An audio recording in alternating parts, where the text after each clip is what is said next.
Randall and Ward attend the theater.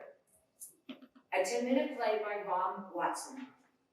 The location is outside a theater in New York City. The time is 1981. Randall waits on the sidewalk in front of the theater. He wears a dark three-piece suit. There's a carnation in his lapel. He checks his watch and looks down the street. What if he doesn't show up? What do? Go home? Oh, too early. Go inside and watch the show by myself? Too depressing. What if something happened to him? He could have been hit by a car, or kidnapped by pirates, or mutilated by flying monkeys, or... You'll be here. I was here every week. So stop getting worked up about nothing. Ward enters. He's also wearing a three-piece suit. Ah! There you are. You're late. I am not. The curtain doesn't start for 10 more minutes. Ward, I wish you would show up on time. Then stop arriving 20 minutes early, yo. I can't help it. Well, then stop blaming me for being on time. Stubborn old codger. I don't know why I even care. I don't know. But I'm glad you did. I'm glad you're safe. Safe? It's what could happen to me on the streets of New York City. You could be mutilated by flying monkeys. Randall, there are no flying monkeys in Manhattan. Oh. What do you call those? Pigeons.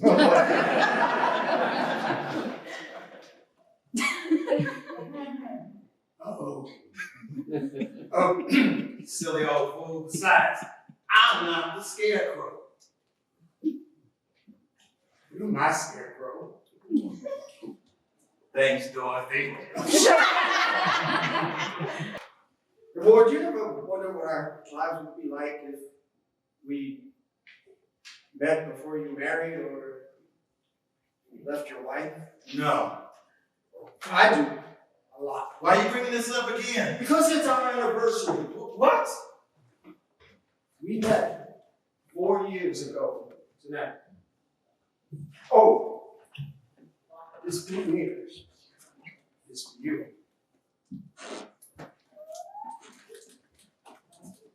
Thank you. Now, just make sure you throw it away before you get home. 4 years ago. Really? This very theater. So you would choose safety. Not just safety. Security. I see.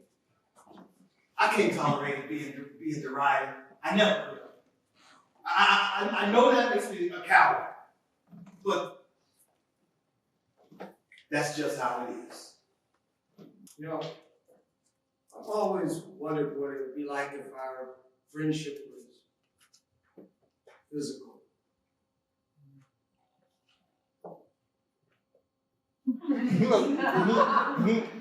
Me too. But I guess it's for the best to just keep things the way they are. At least we get to grow old together. We already old. But I know what you mean. I guess we do. Of course you want more. So do I. But what we have is going to have to suffice. Happy anniversary. Happy anniversary. What seats did you get us? Same as always. Oh, why would you look for something down front for a change? No! That was a very emphatic no. Why not? Because I checked the sight lines in there very thoroughly. The box where we always sit, it's the only place in the theater where we can sit and nobody can see us holding hands. Well then, shall we take our seats? Randall takes 2 tickets out of his jacket pocket and gives one to Ward. After you. They exit into the theater. End of play.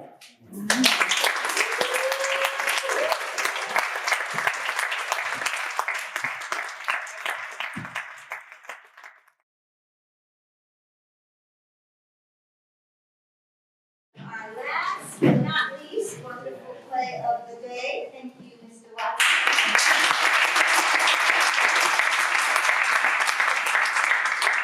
Our lovely cast, Wil Bowers and Pip Will have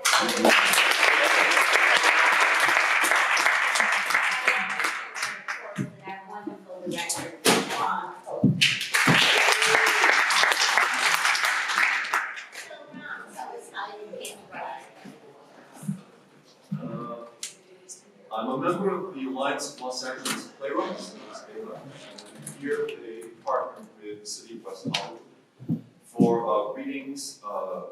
They call it a Pride Play Festival. And only ALEF members are allowed to submit. And this is good because there's only maybe 250 to 300 members. So, and not all of them submit, so there's a smaller pool. So I try and submit something every year. And the year that I wrote this, it was one of the 5 or 6 plays that they chose. And what year was it?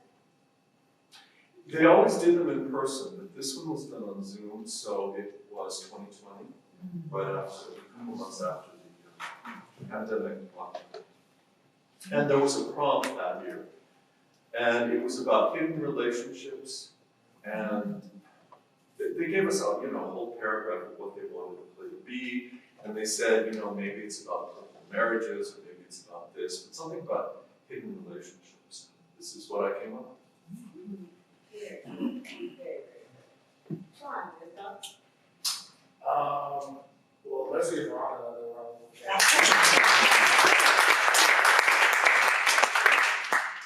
This was such when I first read it, give Nancy an applause. I feel like you do pick the directors with their writing so perfectly because not to say I was dealing with a very bad, but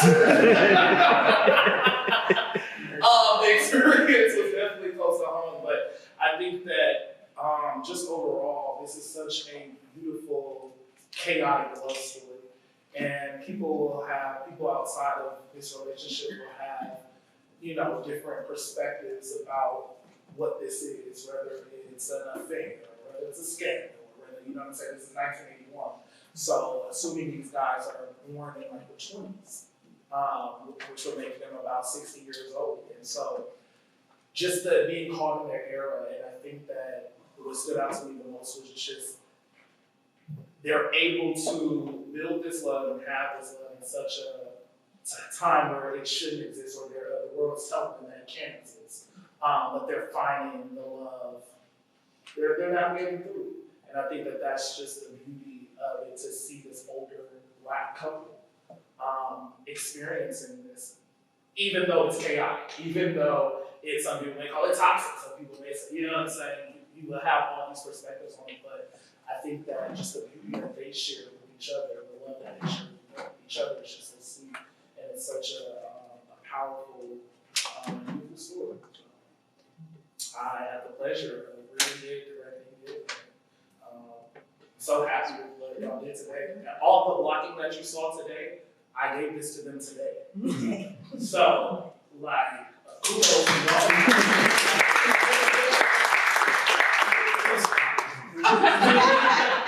The town street word like it's a film. Okay.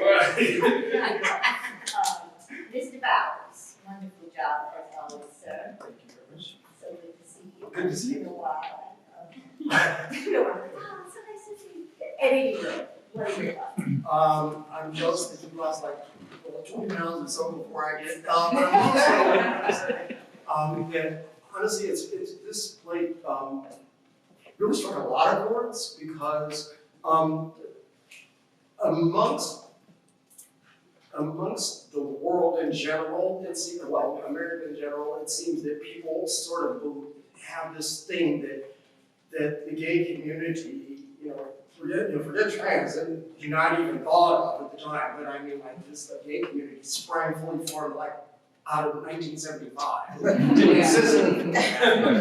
And so there was an awful lot of, at 1981, there was still a lot of trepidation around stuff like this. And you'd see this now, people being like, well, what's the big deal? But it's at 1981. In all honesty, actually, 1981 is the year that I actually came out to myself. So it's kind of like, but I wasn't 60. And that makes a big difference. And so just the fact that these guys have lived with what came from before that, and knowing what a struggle was even at that time for somebody who was in their, who was only like 20, or to be dealing with that sort of thing, to feel what it would have been like to be somebody who could have been a grandparent of mine at that time. It was a very, very difficult, very, very hard thing. And it was, it was hard enough, like I say, at the time anyway.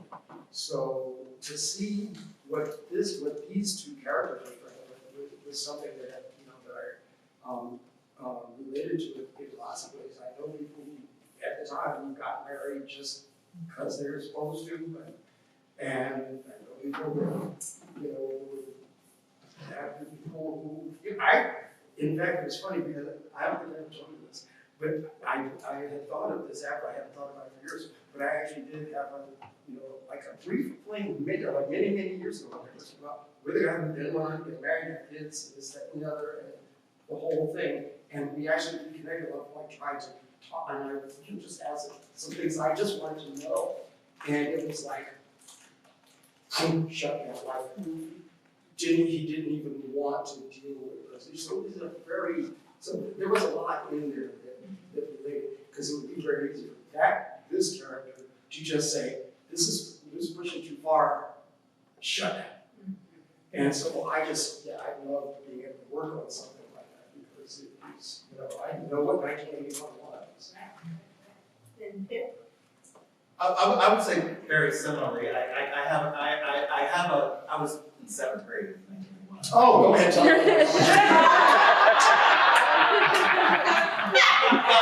do remember, because I'm like a ferocious, my grandmother was a librarian, so I was always at the library. I read everything about everything, and I was really interested in like life in the big cities. I grew up in Peoria, Illinois, and life in LA, life in New York, like that. I was really fascinated with life in Manhattan in the 80s. And honestly, because of the AIDS epidemic, that sort of capsule of American life and queer American life is just fascinating to me.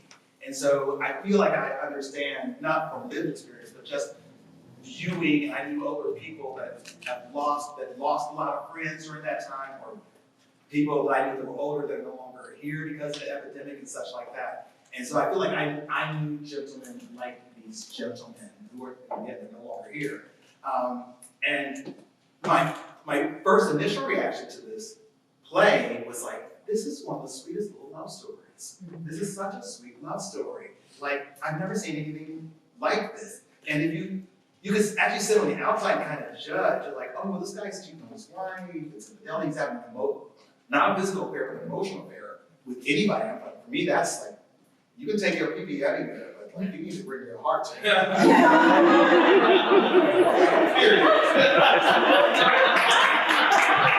So the fact that I'm playing somebody who's doing the exact opposite of what is like my home sort of morality and ideal system, it was strange, but I still couldn't help but love these two gentlemen and what they had going on in their life. Even on a certain level, I'm jealous of them that they found each other.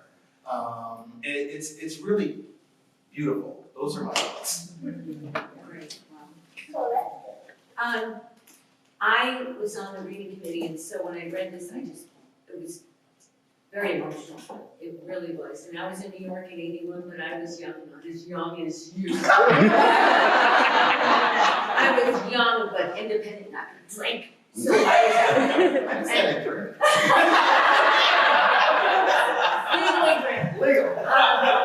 and so I was part of that. And there's several thoughts in my head. One is that my brother-in-law finally came out after 3 kids and 28 years of marriage. And he used to say, oh, this is my new friend. He used to bring his friends home with him. And my sister had no clue. And, but he struggled with it. And although I felt really bad for my sister and how indignant of him to do that to her, he lied, all the stuff, the other side is he had a whole story. He had a whole reasons for hiding for so long. He was happily married, now he's not, and so he's still very happy with his choice. And he's 70-something. The other thing is I thought about how I could play this character, one of these 2 characters. It doesn't work the same for women. Women are publicly affectionate. They can go out and they can kiss in public. They can get away with hanging out together. And nobody even questions it back then. And now, of course, it's all open. But I really thank you. I really, really just love the play. Thank you, Nancy, for choosing me to get married. Well, yes, this was such a well curated program today overall. Yes. This seems to be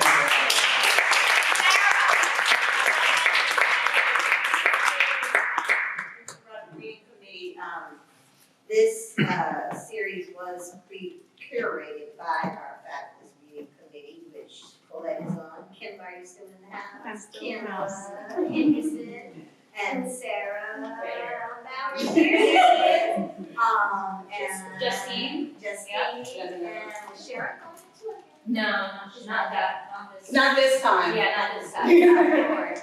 We have a few others, but they're not, like. Well, as you just heard, you all did a fabulous job. Absolutely. This is really There were 4 stories that I haven't heard before. And that's what, when we all read these, it was like, no, these are the play, these are stories we haven't told, we haven't heard, so we need to tell them. And regardless of, we knew we would have to reach outside of the company, but it was interesting because we put out the call, and I thought, oh, we'll get maybe 10 scripts, and we got over 24 scripts in a matter of 2 weeks. And it was just like, oh, whoa, and then all of a sudden another surge came in. And so our reading committee actually had to have a second day because there were so many plays. And we were like, okay. And then fortunately there were a few that were full length, we're like, we can't do a full length. I think we owe it to the fact that we had so many submissions and we had already read a few that we were like, this is really good and it's like a 10-minute play. That we were like, okay, we'll put the full length plays aside for another reading. But yeah, it was fun to read these. They all hit in a very different way. It's interesting to come up with a concept or something, because I started this actually last year when I was thinking of what to do for this year. And so to have that kind of response, because I always felt it's liberation all the way around. And then when I was thinking about all the plays, listening to them, they were all love stories. Even the Sunny was an odd kind of love story, I digress. Let's get back to the play. Yes, Justine. I think just piggybacking on the overall, but especially this one, when I read it, this was one of my favorite scripts to read. And I think the complexities of the human experience when we love was a good theme that I felt like was throughout all of them, because yes, these are stories about the LGBTQIA community and these stories definitely need to be told, but I think everybody could pull something from the way you can love somebody without judgment, the way you may have to hide the fact that you love someone and you can't be with that person because of society. So just overall, I just think you guys did a wonderful job with this one, because this was really such a good one. And it was so adorable when you handed him a blue beer. I was just like, but just overall, I really have enjoyed watching the connectivity as people have been on stage and really seeing those different layers come to life. So wonderful job. Anyone else? I'd like to just send kudos, I mean, for lack of a better word, to the writing. And again, just reiterate the fact that it was so well written, and the nuances of that kind of relationship, given the gravity of the time, given the gravity of these 2 men that I'm sure have their backstories that inform how they move through the world, and even more so how they interact with one another. I think that kind of complexity sometimes can, well, not even sometimes, a lot of the time, more times than not, is always, sort of pushed to the margins. And like the narrator so briefly said, having that not be able to be seen so often because of the expectations of masculinity and because of how we're expected to show up in the world is something that I think deserves reiterating again. So I'm appreciative of seeing this. And it was so well acted, beautifully acted. So kudos to the entire production. All I just wanted to say, I don't want to repeat anything else, it was a lovely performance, all of that, and I just want to say, what a great idea to do a play about people waiting to go into the theater. I know I haven't read and seen everything, but I don't know if I've read and seen that, so now I want to go find more. I would have written a play with something like that. Brilliant idea. Brilliant. Yeah, that's one of the things I have too, is that it was, instead of it being a thing of like, oh, like, let's set them in a table where they're talking about their relationship, and like, it just came out of the situation, so, so easily, so flawlessly.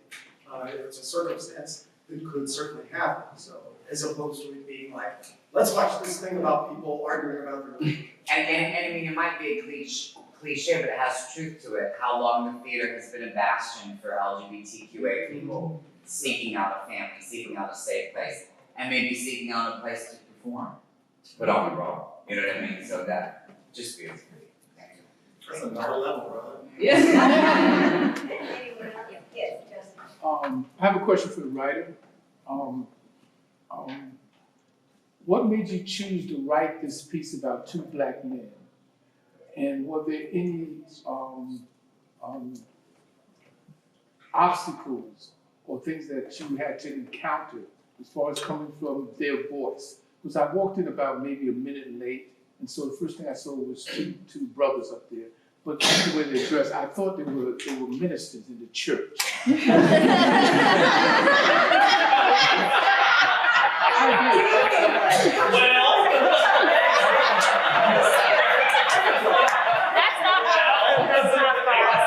But that says something, because if they were two ministers in the church, there's something coming from another angle when you're dealing with same sex kind of thing that's going on. But I wanted to ask you, sir, what made you write, or did you, what brought out your voice in, no, that's not good, I see. What I made didn't you write about it for two two black actors. I'm I sorry? was gonna say, yeah. There's no indication in the script what race they are. But, okay, but I see two black actors. That's how we cast. That's how it's cast. It was nondescript, so. As I was writing it, I knew who was going to be playing it. That ARAP opportunity that my play was chosen for, they pay a stipend to the playwright, but they also pay a stipend to the actors. So I thought, well, if I act in it, then I'll get more money.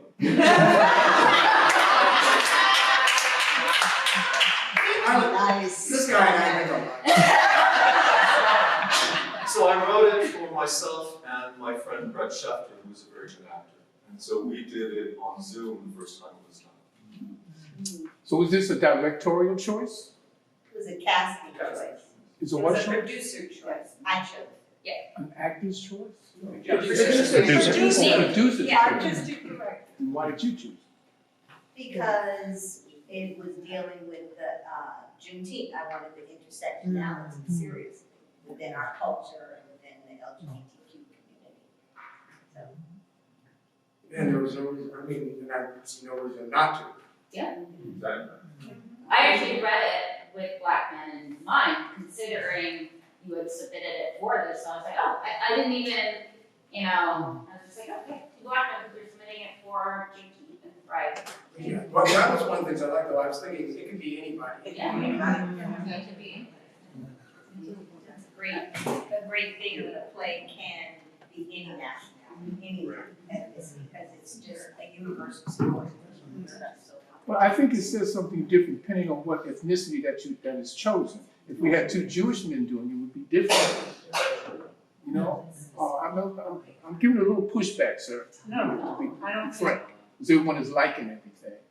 And I'm just giving a little pushback intentionally, okay?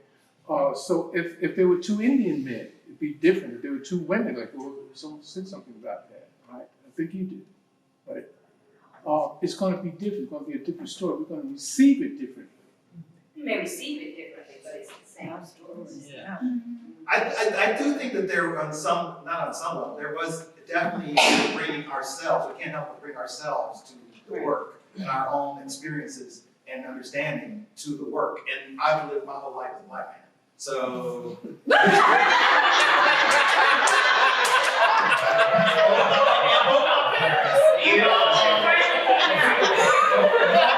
black, that's the thing.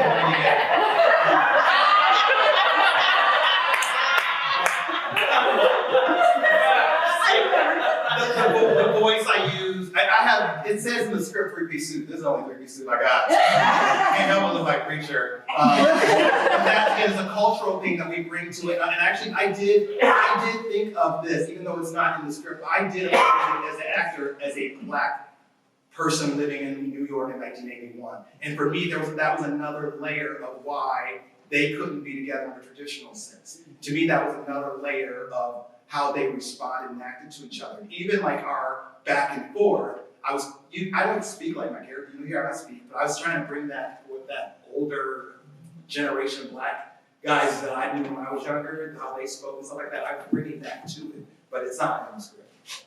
Yeah, but something you brought to it. With the help of our Yeah, characters, so yes. just change it right there. Yes. Oh, yeah, sure. Have one here. Yeah. So I was gonna say, with the exception of the signing, all these are about love. They come down to love and relationships, and how each person tries to interact in their life, in their scope of living with each other, and how to survive within that environment. So to your point, it could have been also an interracial couple. It didn't have to be two black men. It could have been a black and a white, or a white and a Latino, because the premise is still the same. And I've known of certain people in relationships that were exactly that they could not,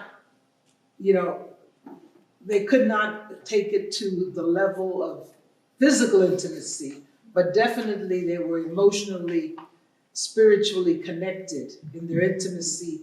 And the one could, Will's character was, hey, I'm out, I'm here, I'm gonna live my life authentically. And he was living his life authentically so that he could live it the way he felt the most comfortable. Because for some gay men, not to speak like I'm an authority, but I have been around a lot of my close friends, men.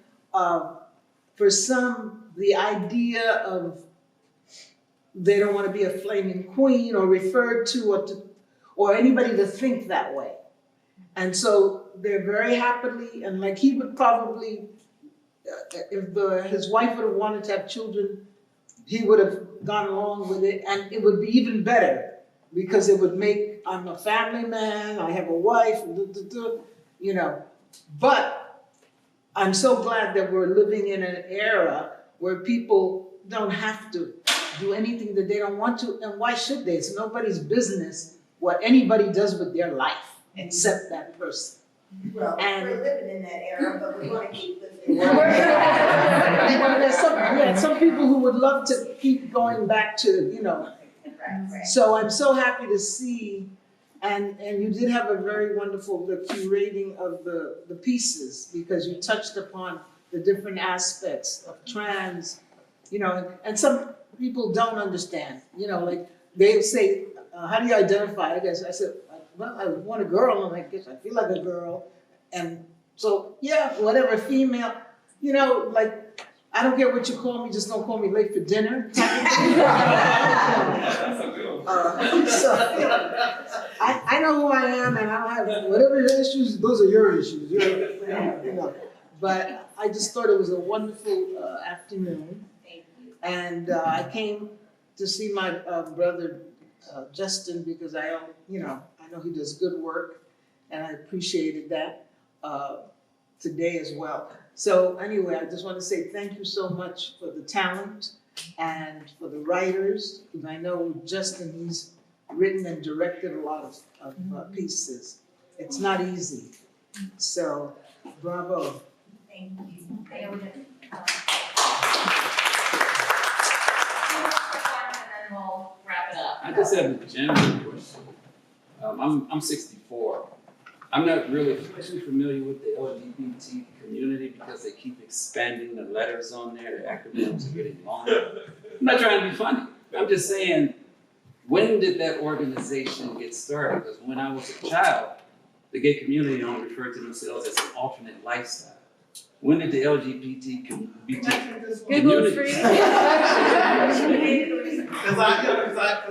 minor in sociology. Did you really? First of all, there was never an organization. We were born what we were born, right? I identify as being queer. I'm gay man. But At first, you guys were saying you were the alternate lifestyle. No, some When did the LGBT? That's what you guys were saying. We didn't do that. That was done to us. Okay, so we had to, when we were put in a position of justify your existence. Oh, we're an alternative lifestyle. It's not a lifestyle. It's what you're born as. And then as far as the expanding alphabet goes, when you've been an outsider and oppressed person, and Black people should really understand this, it's easier to see the oppression of others and want to broaden the tent to say, come on, neighbor, say here. It should. It should. Even in our community, and I have seen and have had to battle transphobia from gay people who think they should not be part of the letters and outfit because lesbian really has more to do with who you're sexually attracted to, bisexual has who you're sexually attracted to, gay has, but transgender it could be. That doesn't necessarily thing, or non-binary, things like that has nothing to do with your sexuality necessarily.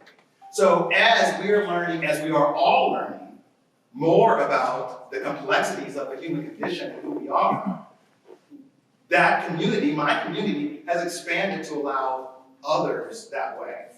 I never thought about non-binary people, even though I knew I was gay, I knew lesbians, I knew trans people. I didn't know people that identified that way. I didn't know people felt that way. I didn't know asexual was a real thing. I heard of it, but I just figured like it's a one-off kind of thing. And in reality, there's very few people in the world that are asexual. There are actually very few people in the world that are trans. There are very few people in the world that are actually lesbian, bi, any of those things. But together as a community, we're a little bit larger, we have a larger voice, and again, we can look out for each other. So the LGBT community is a real organization. It's not an organization. What year it's not an organization. What year did that start? There's no cards. It's not an organization. Do you think Black people are an organization? Do you think there's a Black agenda where we all just get together and talk about what we want? We have to follow the rules. There are organizations within like you have the NAACP, you have the Urban League, you have whatever. There are organizations that have, but it's not, the community as a whole is not an organization. There was not a thing like. Well, that might be the wrong word. Maybe I should say community. When did that LGBT thing get started? Because you guys. It got started with the birth of man. There have always been people that were LGBTQ plus. Always. We didn't always have the language, but we didn't always have the language for that, and that is constantly evolving. Yeah, I'm just saying what year. The first person decided that they were gay. No. I mean, The actual term LGBTQ. Right, but that has changed. I'm saying has been evolving. I can't give you an exact year, but in my time of being out, when I first came out, it was you were LGBT. Then you were LGBTQ. Then you were LGBTQIA and other stuff, and that started happening in the 90s when I started noticing. In the later and mid to late 90s, it started expanding. But there's not really years to that. We no one voted on it, decided. It just sort of happened, and really with community leaders who were starting to say like, oh, well, like the human rights, the human rights campaign, or other large LGBT organizations, GLAAD, started including in their literature and in magazines started talking about other members, that people want to be involved, and that's how the music community started to expand and grow, and with the letters. Okay. One quick, and then we have to, I'm trying to make it quick, I'm sorry, I don't mean to expand, but like, going back to, to the playwright of why, and obviously we clarified that it was a casting producer decision that this story could be portrayed with 2 Black men, but also the beauty of the story is that it is so universal and we can switch out the 2 characters with lots of religions, ethnicities, like races, everything. But, there was no trans representation today in the actors or the playwrights that I overtly saw. And if I gatekeep my community and don't allow others to help tell my story, or recognize that there are perspectives that even I can't see sometimes, or that, again, a story is just universal.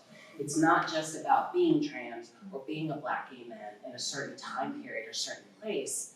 It is about love, or it's about being a human being.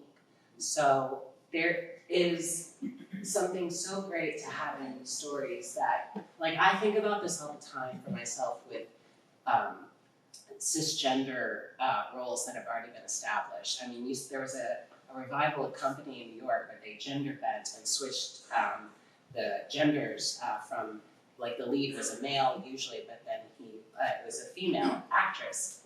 And it changes the story, absolutely. When you change out gender or race or sexuality, it gives it more color and more life, and it brings a very interesting perspective that we don't get all the time. So continue to tell your stories, continue to challenge yourself in who you cast and who you talk to, because the more we have these conversations all together with everybody in the room, the more we can all come together and stay in the room and stay alive. So,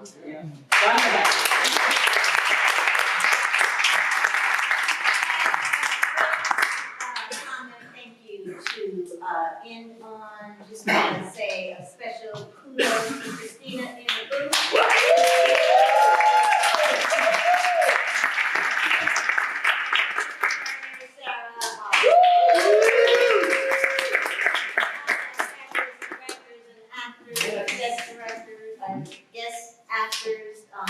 All of you coming, putting up with all that crazy traffic. The rain is over now. Yes, thank you. Thanks very much. If you do want to sign up for our mailing list, we do have a list outside. We'd love to have you at our next events. We have a lot coming up.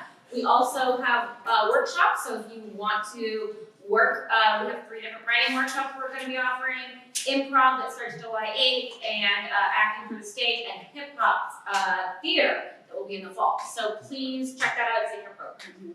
Thank you. Thank you, Nancy.